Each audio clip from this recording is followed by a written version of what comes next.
Welcome to the CBS Radio Mystery Theater Archives, the only YouTube channel which has the original classic episodes of the CBS Radio Mystery Theater in order with no ads.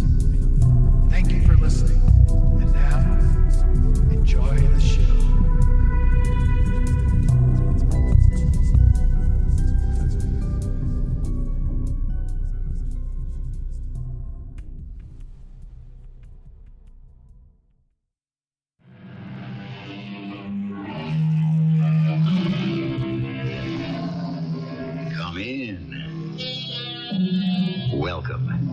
I'm E.G. Marshall.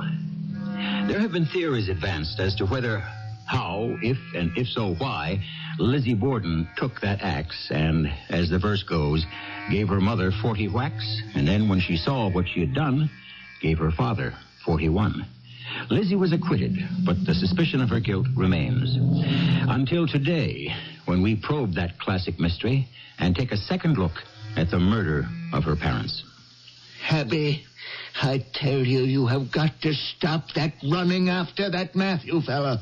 You're a married woman. Think of our daughters, Lizzie and Emma, if you won't think of me. Stop that. Abby, stop it, I say. Stop laughing at me. I'll make you stop.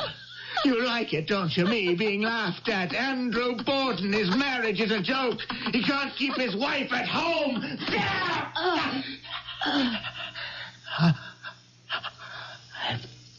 I've done it now.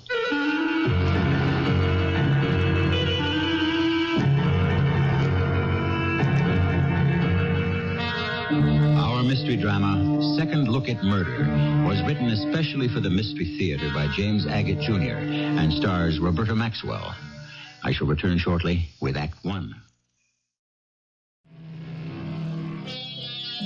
Listeners are always asking, where do you find your mystery dramas?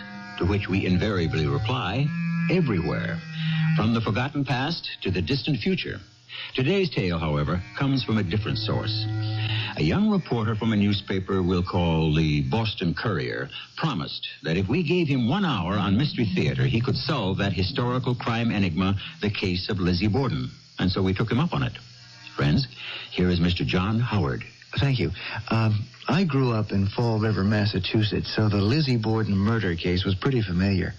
Lizzie was tried and acquitted of the murder of her stepmother and father right in our New Bedford County courthouse back in the 1890s.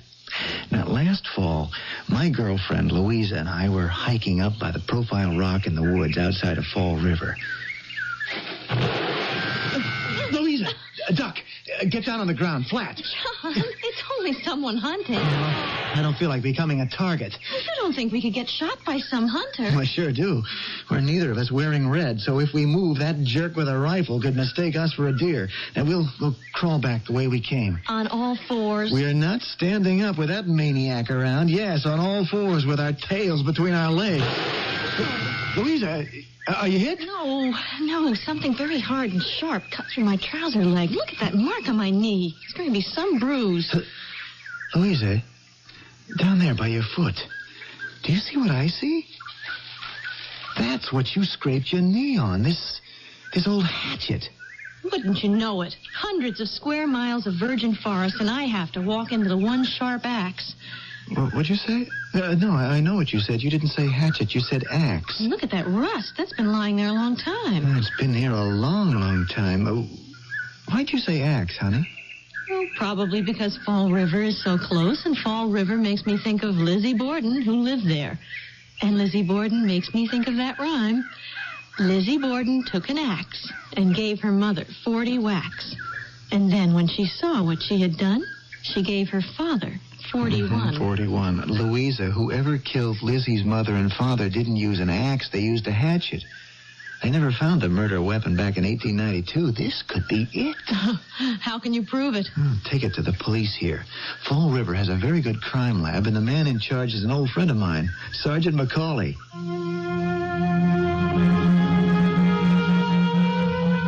Of course, that hatchet was a slim start, but it was a beginning.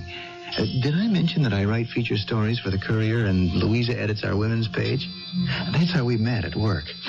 Well, now, if by any chance this was the long-lost murder weapon used in Andrew and Abby Borden's death, and I could prove it, and prove who used it, you see the way my mind was working? Me, John Howard, getting a Pulitzer. Local reporter cracks murder mystery after 90 years, discovers identity of murderer of Lizzie Borden's mother and father.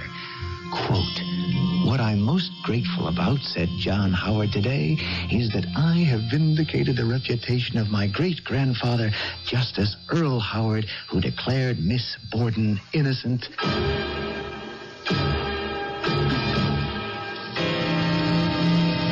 Mac, I'd like you to meet Louisa Cahill. She's on the Courier, too. This is Sergeant McCauley, whom I told you about. He runs this lab. Welcome, Miss Cahill. John, I'm not sure we've come up with the results you were hoping for. Now, let me show you why. Follow me. Anything at all would be helpful, Mac. We're starting from scratch. You're starting from rust.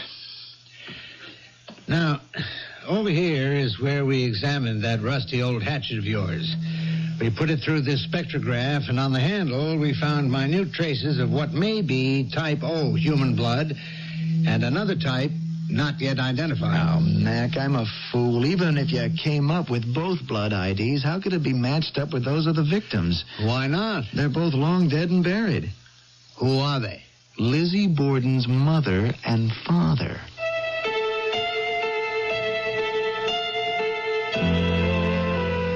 I'm afraid we struck out, Louisa. I don't know what I was thinking of. Macaulay was sweet and tried to be helpful, but he had no idea what you were trying to prove. And you know something, John? Neither do I. Yeah? Even after Lizzie Borden was acquitted, still everyone thought she was guilty. Why was that? Was she or wasn't she? Well, she lived in a small house in this town, and presumably if her stepmother and father were bludgeoned to death, she would have heard something. But she said she heard nothing. There was only herself and an Irish maid in that house. The mother was killed first at 9 or 9:30, then the father an hour later. No clues, no murder weapon, no blood on any of Lizzie's clothes. Now do you see why I want to know more? No, I don't. How does it concern you, and why? I have to prove that Lizzie Borden was innocent. But why? After all these years, why? I'd rather not say. Trust me, Louisa, I'll tell you soon. But now you can help. Get me all the background so I can really have the facts. I suppose I could shoot into Boston and check our morgue. The university library has a great collection of old newspapers. I've used them for fashions of the past. That's my best bet for the news coverage of those days. John, how long can you take on this story? Yeah, I called the old man, told him I had a good feature idea, and I wouldn't be in the office till I nailed it down. Did he give you the green light? But no green paper. I can remain here in Fall River so long as I foot my own hotel and meal bills. How chintzy. Did you tell him what he could do with his proposal? Hey, I accepted it. So I'm booked into the Hamilton house. Well, okay, I'll go now and get you the info you want. If I wasn't crazy about you as a girl, I'd admire you as a reporter's leg man. So long. John, was that a compliment?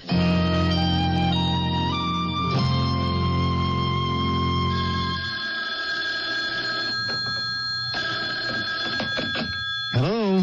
John? Louisa, hey, you got back to me awful fast. Where are you? Boston. I found something you might want to investigate right away, so I thought I'd call. In the trial, 3 witnesses testified that Lizzie Borden bought some prussic acid on August 3rd, the day before the murders. Does it say where? Right in Fall River. Which drugstore?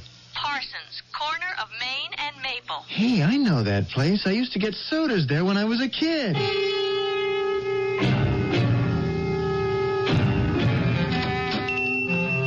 Good afternoon. Hi. My name's John Howard. I used to live here in town. I'm a feature writer with the Boston Courier. I guess yours is the oldest drugstore in town. The oldest in Massachusetts. Are you one of the Parsons family? Ed Parsons. Ed was also my father's name and my grandfather's. He had this drugstore right in the same spot, corner of Main and Maple. Well, I'm doing a story on the Lizzie Borden case, and... I thought people had forgotten all about that by now. Some of us can, some of us can't. So, In the Commonwealth's case against Lizzie, 3 witnesses swore that your great-grandfather sold her prussic acid the day before the murders. If he did, there must have been good reason. Is there any way of finding out? Could be. What time is it? I make it 5 o'clock. I tell you, I'll lock up and take you down to the cellar. I think we got some old records going back pretty far. 1870, 80, 90... Who knows? They may tell us something. Well, what do you make of that, Mr. Howard? It's pretty conclusive.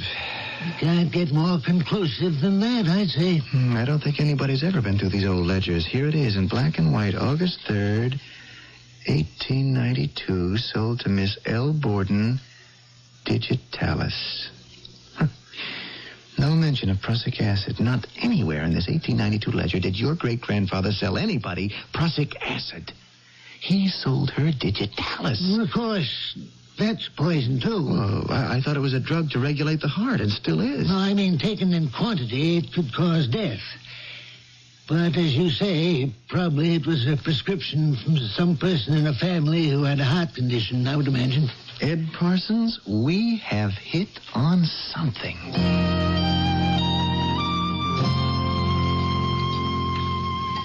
Is this place really called the Pen and Ink? Yeah, it's Fall River's tribute to the newspaper guild. Well, the food is good, the beer is cold, it's my favorite hangout. Now that we've ordered, what have you got for me? This envelope is full of goodies for you, John. Copies of news stories during and after the trial. There were 3 judges, but the main one, you may not believe this, was Justice Earl Howard. Howard? Any relation? It's a common name around here. What do these newspaper stories say? Oh, there was a lot of Monday morning quarterbacking. Judges, lawyers, after Lizzie was acquitted, saying that the trial was a mockery, that the evidence offered by the Commonwealth of Massachusetts should have been enough to convict her, but that the misrulings by the court and an improper charge to the jury was the main reason Lizzie Borden got off. The heat's not off the main judge yet. Also, another violent death in this town a month after Lizzie's parents were murdered. I've got it in that envelope. Well, how's that death connected with our case?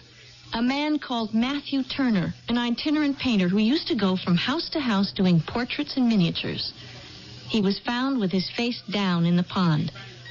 Some said he was drunk and fell in. Others said there was more to it. Meaning? He'd done a miniature of Lizzie's stepmother. And the scuttlebutt was, after the trial, it was Lizzie who somehow found him drunk, hit him, and pushed him into the pond. Any motive? Jealousy, I guess. Oh, that poor lady. She's accused of almost every murder in Massachusetts. How was his death connected with Lizzie?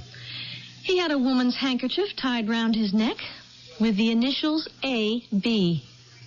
Abby Borden, the murdered stepmother. I'll be darned. Louisa, I love you. That is great investigative reporting. John, just now you said the heat is not off that judge yet. What did you mean? I did promise to tell you, didn't I? The main judge, Earl Howard, he was my great-grandfather. After Lizzie was acquitted, he was hounded to an early grave by countless people who believed her guilty. He had to move from town. No matter where he went, he suffered disgrace and ostracism. That's why when you found that hatchet, I decided I had to prove he was right, that Lizzie Borden was innocent.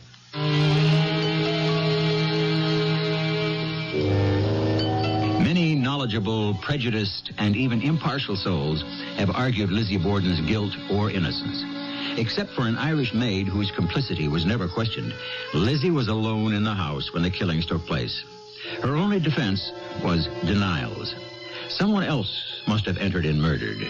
Now we may have still another theory given us by a guest of the Mystery Theater, one John Howard, who will tell us more when we return with Act Two. We of the Mystery Theater are not adding more fuel to the burning suspicion that the famed Lizzie Borden was truly guilty of chopping up her parents, nor are we throwing cold water on past pros and cons. Rather, with the help of reporter John Howard, we are taking a second look at a murder so that a judge's reputation will not also die. John Howard continues his investigation. I sat down in my hotel room the following day and began to write the story as I saw it and as I thought it made sense to me. I began with life in the Borden household one morning in the cellar where Lizzie's father, Andrew, was sharpening an axe. I was wondering where you were, Father. You couldn't be down here in this damp cellar.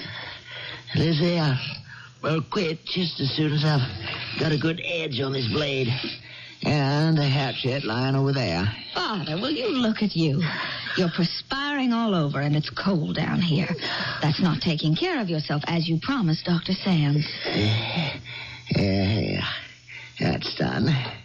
Now, Lizzie, I'm fine. There's nothing wrong with me. Would you go upstairs and ask Agate to fix me a cup of tea? She's not at home. She's not at home. Hand me that hatchet. Father, you have a bad heart. Now, you're supposed to stay quiet and not exert yourself. Daughter, my body gives me no trouble. It's my mind that's in pain. Oh, Father. There's nothing you can do, little girl. Nothing. There's nothing I can do either. What a strange world it is. Here I sit in the cellar of my own house, weeping to my own daughter. It's my own fault. I never should have remarried. Never married Abby? Never. I hardly knew her. But you and Emma, you were such little things, your mother being dead. How could I take care of you?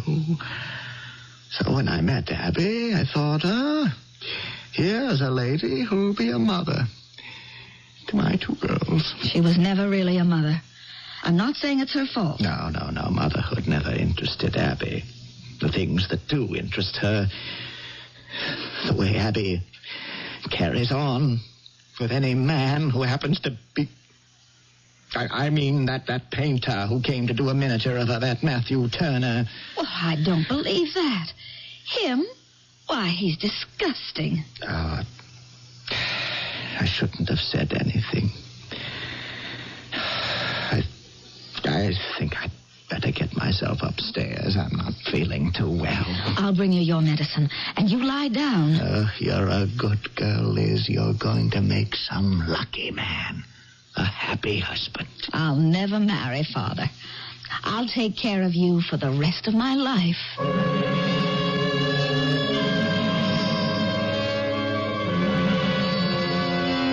That's the way I began my version of what life must have been like in the Borden home.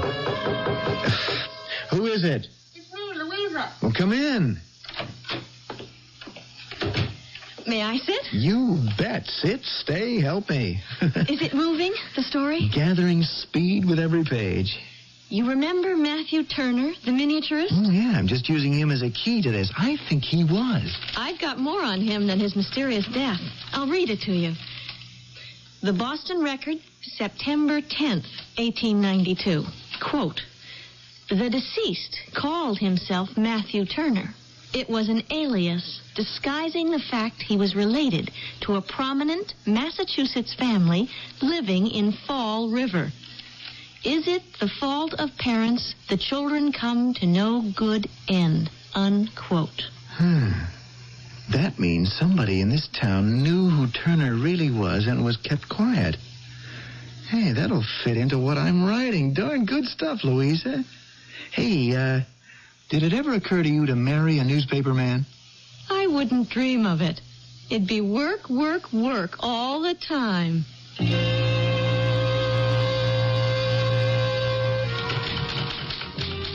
It was almost as though there were two families in the Fall River home living under the same roof.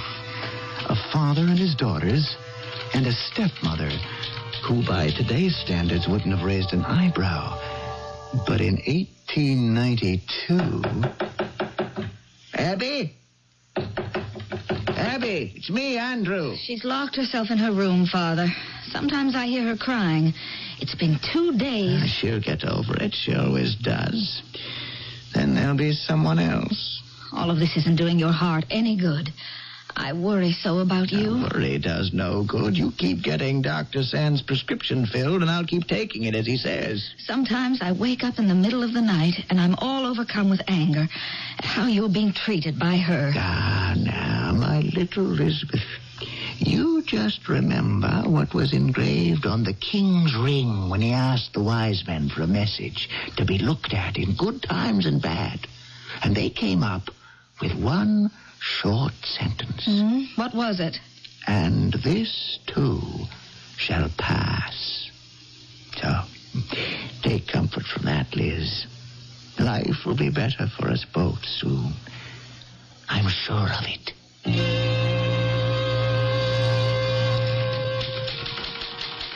But life in the Borden household did not improve. One day, Lizzie took an excursion to Boston to see a play. She loved the theater. It was the 2nd of August. She arrived home at about 7 o'clock. The house was dark. Father? Abby? Bridget, is there anyone home? Oh, Father. Oh, what is it? You've got to get up from there. Liz? Can you stand up, Father? What were you doing lying on the floor? Come on now. Slowly. We'll get you over to the sofa. All right, Liz. Let me light the lamp. What time is it? Where's Abby? Where's the maid? Bridget, it's her day off. How was the play in Boston? I'm not answering any questions until you tell me what this is all about. How long have you been lying there? I don't know exactly. You had an attack, didn't you? Why didn't you take your digitalis? Oh, I've run out. Oh, it's my fault. I should have looked at the bottle to make sure there was enough. There's none left? A few drops. Maybe it could last me till tomorrow. I suppose Abby hasn't been anywhere near you all day. Yes, she has. Oh, my, yes. That Matthew Turner had the nerve to show up. I ran out and stopped him at the gate, and I told him if he ever showed his face around here anymore, I'd kill him. There'll be no more of this. You are going up to bed. I'll help you. Tomorrow I'll go to talk to Dr. Sands. You aren't getting any better. No, I wish you wouldn't fuss so. Father, you're the only person who means anything to me at all. Don't you worry. I'll have Mr. Parsons make up your new medicine in double quick time.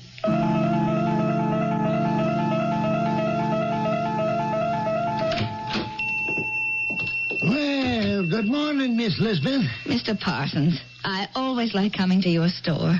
You're the only one who calls me by my rightful name instead of that hateful Lizzie, which I loathe so. Whoops, I almost forgot my other customers. Excuse me, I've got 3 of the town's worst tattlers back there, and they can't make up their minds what kind of complexion powder or cold cream to buy.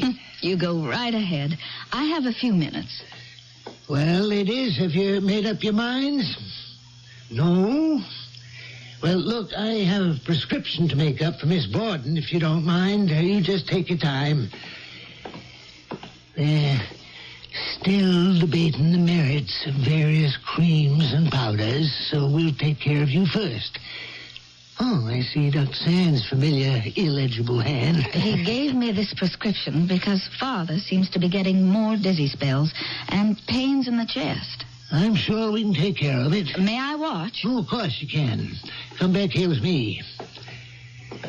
Now, this is the marble table where I fill the prescriptions.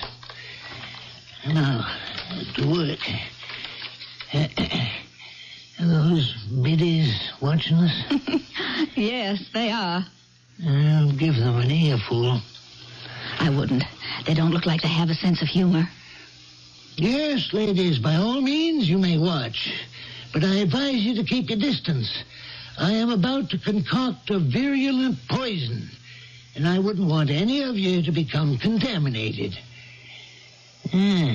I'll give them some to mull over. Mr. Parsons, they'll take you seriously. Anything I cannot abide is a nosy, gossipy female, and 3 of them is just 3 too many. Now, let's see what Dr. Sands has ordered. Yes. It's considerably stronger than the last one. You'll have to be careful with it. Is it dangerous?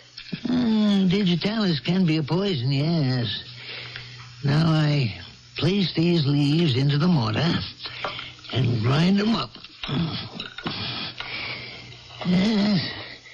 An excess of digitalis could cause certain changes in heart rhythm, and we wouldn't want that. But in the right amount, it's exactly the stimulant your father needs. Now, when this is a fine powder, I steep the digitalis in alcohol and make up a tincture. Can you come back tomorrow morning? Oh, I was hoping to take it with me right now. Well, I could give you enough for 3 doses, say in powder form, that do you until tomorrow. Give him 1/3 of a teaspoon each time in his tea or broth. Is he worse? I think he is. Has he been under a strain lately? Very much so. A great deal of strain. Well, that ought to do it. Fine as talc. I'll give you enough for 3 light doses now, and you stop by in the morning. I'll have it all made up. Here you are, Miss Elizabeth. There's enough prussic acid in this little bottle to kill every rat within 50 miles. I'll place it on your account. See you tomorrow. Thank you, Mr. Parsons. Good day. Now, ladies, is there anything else in the cosmetic line that perhaps I can show you?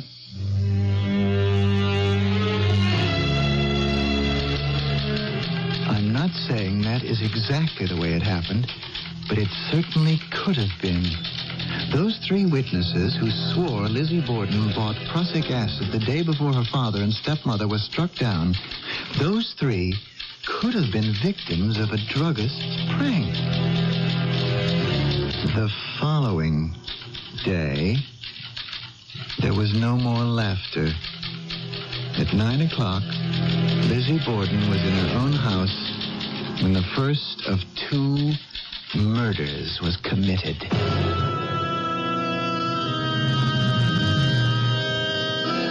It was the state's contention that only Lizzie Borden could have killed her parents. Our reporter friend, John Howard, contends differently. You may remember he began this investigation to clear the reputation of his great-grandfather, the presiding judge at the trial. When I return with Act 3, we may learn whether John was glad or sorry he had reopened the case.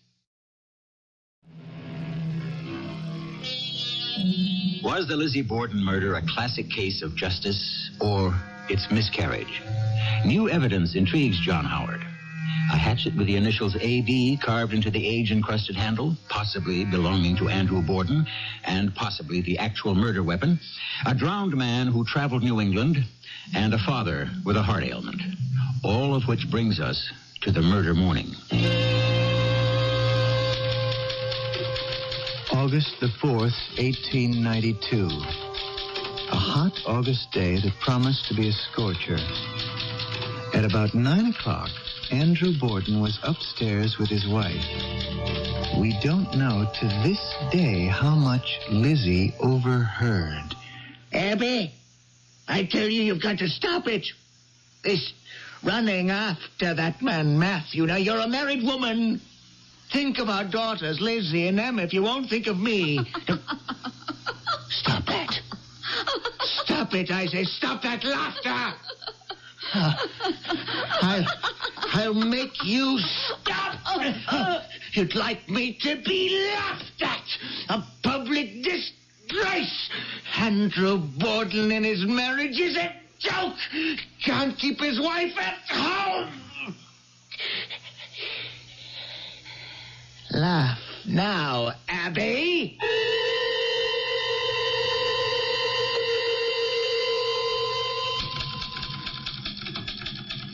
So it was that Andrew Borden, who with his own hatchet gave his second wife, Abby, the 40 whacks.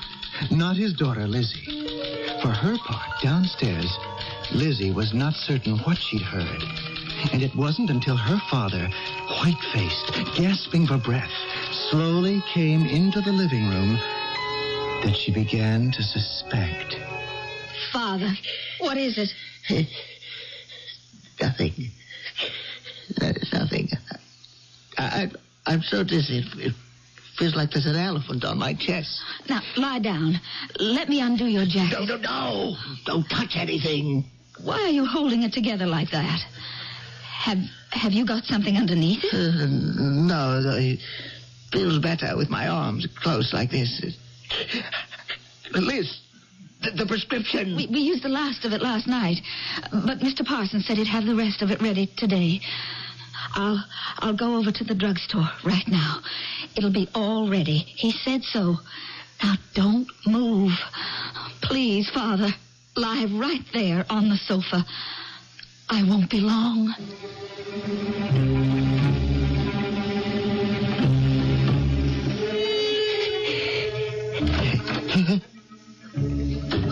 Who is it? That's you, Liz? I've got to sit up. See who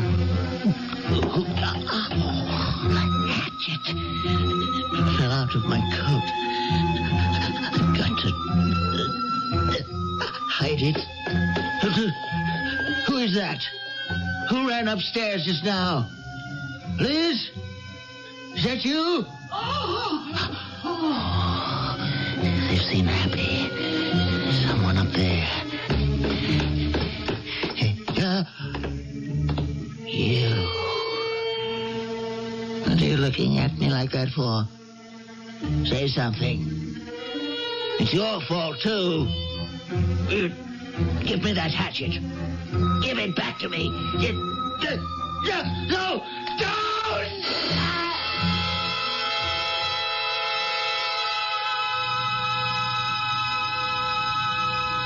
Elizabeth, I can't begin to tell you what anguish I feel that you should suffer this double tragedy. It was so kind of you, Mr. Parsons, to come over to the house tonight. I must talk to someone. My sister Rowland said she'd never come back to Fall River. Bridget, the maid, went back to Ireland.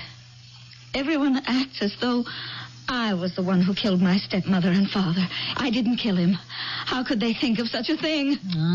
People say anything. Mustn't pay any attention. It's the police. They found some burnt cloth in the furnace, and they're saying it's the dress I was wearing. There's going to be a trial soon, you know that. Yes, I'm prepared for it. Questions going to be asked, evidence presented, accusations made. And what will you say? What will I say to what? Those bits of cloth in the furnace, for instance. The police also found a hatchet with a broken handle in the basement, covered with ashes, as though someone had tried to rub the blood away. How do they know that was what killed them both? All I can say, and I will say it, is that I didn't do it. Elizabeth, it was no secret.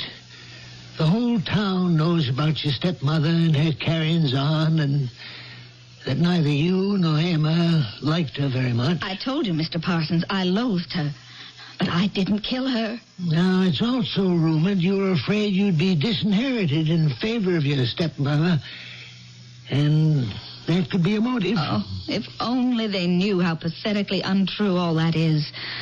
I was very close to my father. He told me things in confidence which I shall never reveal. As for disinheriting his daughters in favor of that woman, it's ridiculous. Could you prove that to a jury? I will do nothing to soil my father's memory. Even if your own life is in jeopardy? Mr. Parsons, I don't care what the judge or the jury will believe. You and I will never talk about this again. I'll pray for you, Elizabeth. because I know you're completely innocent. I would say you're the unfortunate victim of circumstances. I hope the Lord will know that and watch over you.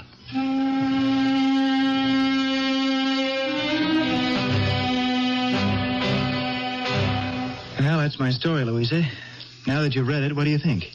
You make a very good case for Lizzie. As it turns out, she was acquitted anyway, but I think for the wrong reasons. My great-grandfather, Judge Earl Howard, believed she couldn't have committed those brutal, ugly crimes because she was too much of a lady. My theory is, if he'd known that Andrew, in a fit of frustration and uncontrolled anger, had killed his wife, Abby, the suspicion that hangs over Lizzie Borden to this day would never have started. Probably not. I would have liked to have written something from inside Lizzie's mind. What she might have thought just before the verdict, when she didn't know what it would be, innocent or guilty. Can I try? Would you?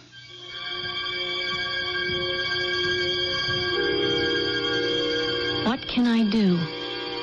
I have no choice. I burned the dress that was stained with Father's blood because I couldn't bear to remember those minutes when I found him. And this was held up as proof of my guilt. I hated Abby, and this too was offered as proof of my guilt. 3 witnesses swore upon the Bible I had bought prussic acid to kill my parents, in spite of Mr. Parsons' denial. Mr. Parsons admitted he was very fond of me, so his denial was deemed worthless. Father, I heard you accusing Abby of being faithless. I heard the muffled, strange sounds, and your threats, and your cries. But I never knew until I saw your white face, and its look told me. I could see the hatchet you were hiding under your jacket. I ran to the drugstore for your medicine. Dearest Father, I never even kissed you goodbye.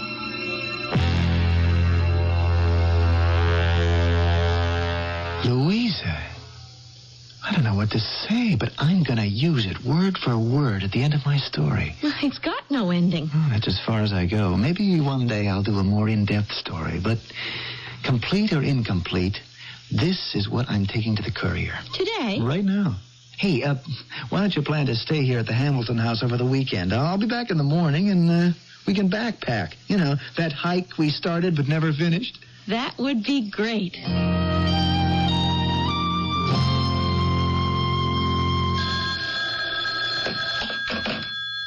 Hello? Is this Miss Cahill? Louisa Cahill? Yes, it is. Who's this? Sergeant McCauley down at the crime lab. I've been trying to reach John Howard, but I get no answer from his room. The operator suggested I ring you. Oh, John drove to Boston to deliver a feature story he's been working on. The Lizzie Borden thing. Oh, I see. Maybe, well, I was just thinking, you're a very good friend of his, aren't you? Yes, very good. I think it might be better if I spoke to you instead of to him. But I'd rather not say anything on the phone. Do you think you could come down to the crime lab? I won't keep you but half an hour. Miss Cahill, why was John so interested in the case? His great-grandfather was the presiding judge. When he voted acquittal and Lizzie got off, his life became a misery. At best, people thought the judge a fool. At worst, a criminal. So he wanted to clear the judge's name by proving Lizzie Borden was really innocent. Exactly. Mm-hmm. Well, that makes what I'm going to tell you even tougher. We kept running that hatchet through the spectroscope, analyzing and reanalyzing every inch. And then on a hunch, I had the blade taken off the handle. And there, in the tiniest miniature handwriting you ever saw, was a signature. Matthew Turner. How did you know? Have you known all along? I suspected it. He must have been very peculiar. To sign a murder weapon as if it had been a work of art. But of course, that's it. What is? He regarded the death of Andrew Borden as his work of art. Miss Cahill, there's one thing I haven't told you. You know, when you start investigating, you don't know where it'll lead you. Matthew Turner was the son of Judge Earl Howard, which could mean he was John's great-uncle. Now, how can I tell that to him? I've known him since he was a boy in this town. If that isn't ironic. As you say, when you start investigating, here's John trying to bring credit to a maligned and abused great-grandfather, and the relative, even more recent, is a murderer. Of course, it all happened so long ago, I don't know how John's going to take it. Can we not tell him right away, Sergeant? If someone's got to tell him, I'd like it to be me. What about the hatchet? I sure don't want it. And I don't think John does either. Well, could you get him to donate it to our crime museum? Maybe there'll be somebody who wants to write a really long, detailed story about Lizzie Borden and her times. New England in the 1890s. And the hatchet would be an important part of it. Writers like to see those things for themselves. Who knows? Perhaps that writer will be John himself. He's made an awfully good start. Do bear in mind John Howard's version of what took place in Fall River, Massachusetts, the 2nd, 3rd, and 4th of August, 1892, is his personal theory. He never claimed it to be fact, nor do we. But his views were interesting enough for us to call them to the attention of you specialists in felony and transgressions, you listeners to the Mystery Theater. I shall return shortly. And so, in his search to clear his family name, our writer has rattled an unsuspected skeleton in his family's closet. We can't help observing. This often is the fate of man's actions. In uncovering one truth, one comes upon another truth that was best left hidden. For what the Lord giveth, the Lord taketh away. Our cast included Roberta Maxwell, Jada Rowland, Robert Dryden, and Russell Horton. The entire production was under the direction of Hyman Brown. I hope you enjoyed this episode of CBS Radio Mystery Theater. If you've enjoyed this and want to hear more, please subscribe to this channel. You can also visit my other YouTube channel by searching